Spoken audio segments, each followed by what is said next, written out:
look at why ADHD assessment really remains complex.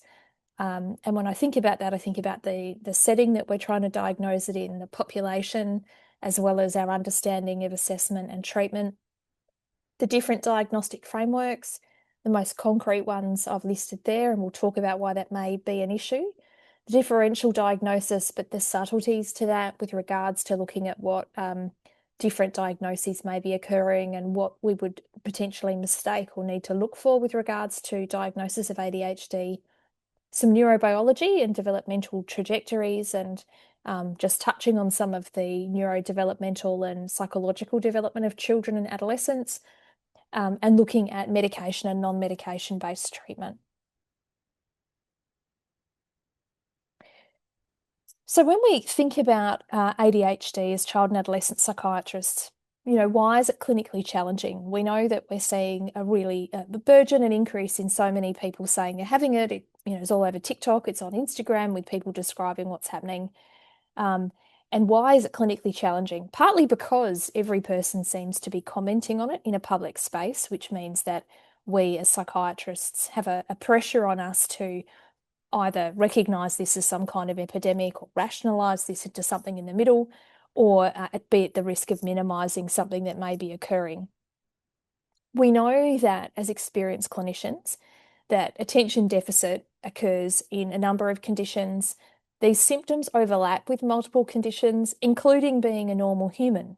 So if you have a bad day with poor sleep, you're in the middle of grief, then you can actually tick a number of those concrete ADHD diagnostic criteria. And if that's the day you are trying to sit and reflect about why you feel the way you feel in the current year of 2026, you might feel you have ADHD. So if we look at the principles of when we assess kids for ADHD, I think that we need to look back to those psychodynamic understanding of children, because understanding the environment in which they live, how that affects them and their relationships with the people around them, gives us a picture of what is going on for them, aside from all of the other physiological things they're being exposed to.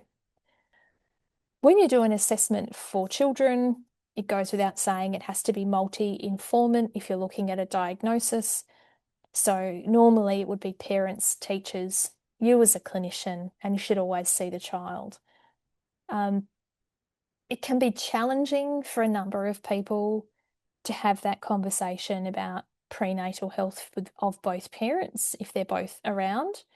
But if you are able to get a history of drug and alcohol use in both parents, because it counts in both of them, so even males who have increased drug and alcohol use and can be at risk of having a child who has impairments based on the quality of their sperm and the DNA that they pass on, so that's important.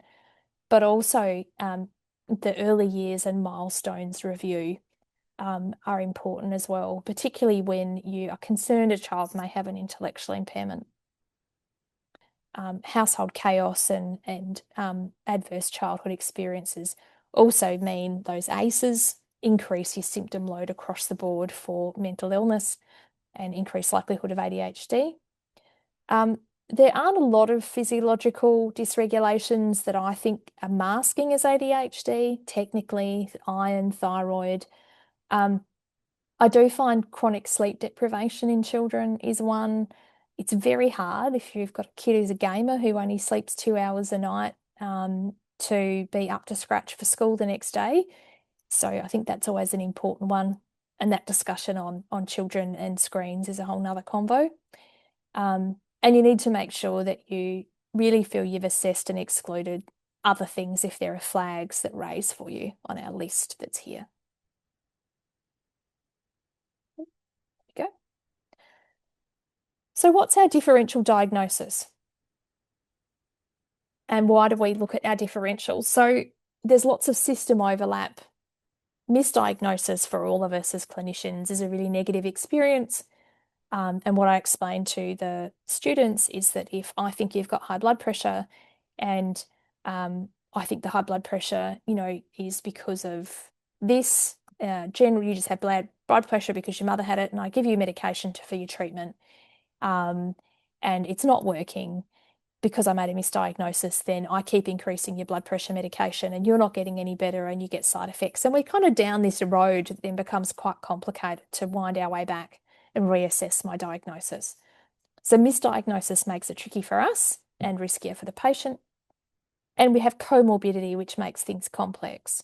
So we might treat somebody's ADHD, but then their mood changes significantly, and we wonder whether it's the medication or whether we've actually managed the ADHD and now they have a mood disorder. So keeping in mind all of those developmental trajectories is really important. So the gender and cultural factors, this is part of what I wanted to cover tonight. So we initially said, well, girls are underdiagnosed. We wanted people to be aware of diagnosing girls. There's now a move to women and girls seeking a diagnosis, and there are concerns in a range of different, scrappy newspapers, but also journals that we might actually now have a potential overdiagnosis of women. It's very hard to know what that means because we don't obviously track all of these people and see what their natural history is. But the concern is that there's almost a compensatory feeling of needing to recognise this as something that's missed. Cultural norms influence our recognition. So if you grow up with the quiet kid, the distractible kid, the away with the birds, and those cultural norms are set in the space in which you study or learn, then the ability to be recognised as a child within attention it drops off significantly.